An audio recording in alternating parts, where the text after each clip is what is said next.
네, 오늘은 재테크에 대해서 좀 이야기를 드릴까 하는데, 저는 재테크를 하는 데 있어서 가장 중요한 것은 재테크 도구들을 잘 활용하는 거다라고 생각을 하거든요.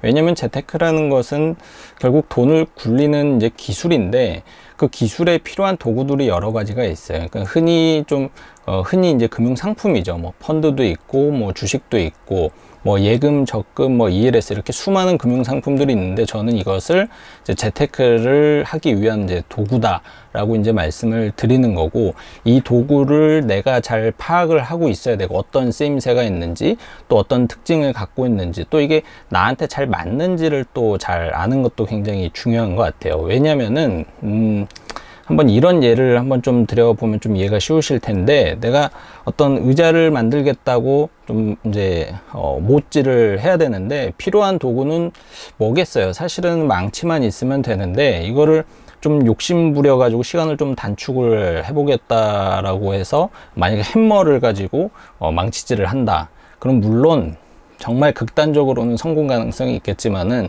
현실적으로는 의자가 부서질 가능성이 훨씬 더 높다라는 거예요.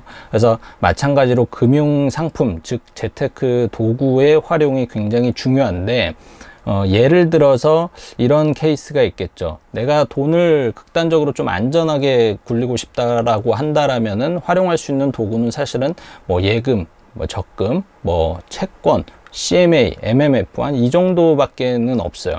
그럼 이걸 가지고 끊임없이 재테크를 해 나가면은 원금은 아마 지킬 거예요. 그렇지만은 결코 이 돈이 내가 기대하는 만큼 막 이렇게 불어날 수는 없다라는 거죠. 반면에 굉장히 좀 공격적이어 가지고 뭐 주식, 뭐 선물 옵션, 뭐 ETF 뭐 이런 것만 가지고 내가 전 재산을 굴린다라고 한다면은 결과가 좋았을 때는 굉장히 큰 수익을 내서 부자가 될 수도 있겠지만은 현실적으로는 그 이상의 그 반대급부의 위험도 내포를 하고 있다라는 거예요. 즉 망할 위험도 사실은 그만큼 있다라는 거기 때문에, 이 재테크 도구를 너무 극단적으로 활용을 하는 것도 안 좋고 부작용이 따를 수밖에는 없기 때문에 적재적소에 잘 활용하는 것이 중요하다. 그러려면은 하나하나의 이 도구의 쓰임새에 대해서 좀 파악을 잘 하고 계셔야 되는데, 그 중에서도 오늘은 펀드에 대해서 좀 말씀을 드릴까 해요. 왜냐하면 펀드는 뭐 가장 대표적인 이제 재테크 도구고, 많은 분들이 또 알고 있고, 또 펀드 투자를 이제 하고 싶어 하시기 때문에 펀드는 어떤 특징을 갖고 있는지, 왜 활용을 해야만 하고 어떤 활용 가치가 있는지에 대해서 좀 설명을 드리도록 하겠습니다. 네, 먼저 일단은 펀드가 과연 무엇인지 뭐 모르시는 분들도 있을 수가 있으니까 간략하게 펀드의 정의에 대해서 좀 설명을 드릴게요. 일단은 투자라는 것은 직접 투자랑 간접 투자랑 이렇게 두 가지로 나뉘어요.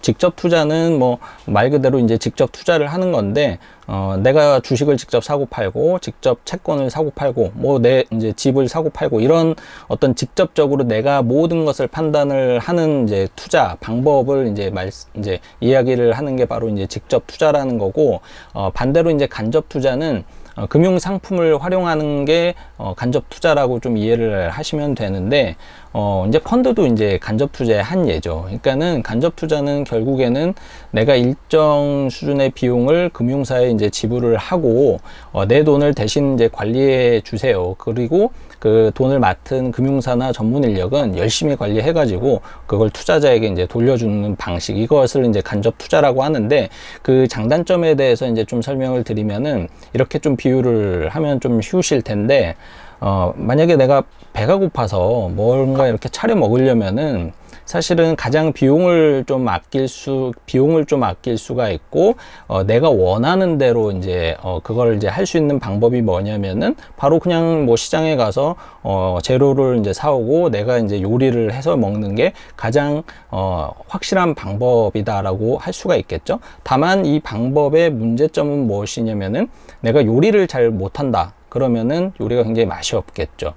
그러니까는 결과가 그 투자의 어떤 그 결과가 철저하게 내 능력치에 따라서 이제 달라진다. 그게 바로 이제 직접 투자와 내가 직접 요리를 하는 것과 이제 비슷한 맥락일 거고, 반대로 내가 이제 배가 고프면은 돈을 내고 뭐 배달 음식을 사 먹든가 아니면 맛집을 찾아가든가 하는 게 이제 간접 투자랑 좀 비교를 할 수가 있는데, 비용은 들지만 결과가 비교적 뚜렷하죠. 확실하죠. 뭐 어느 정도 이제 내가 맛집에 대해서는 그 맛을 알고 있으니까. 그리고 분명히 나보다 요리에 대해서는 적어도 나보다 이제 전문가잖아요. 그래서 간접 투자라는 것은 내가 음식을 사 먹는 것처럼 비용은 조금 들겠지만은 결과를 좀 안정적으로 예상할 수 있다라는 좀 장점이 있다라고 이제 예시를 이제 드릴 수가 있는데, 펀드라는 것은 결국에는 이렇게 간접 투자에 이제 속하기 때문에 아까 설명드렸듯이 내가 조금의 비용을 금융사에 지불을 하고, 금융사는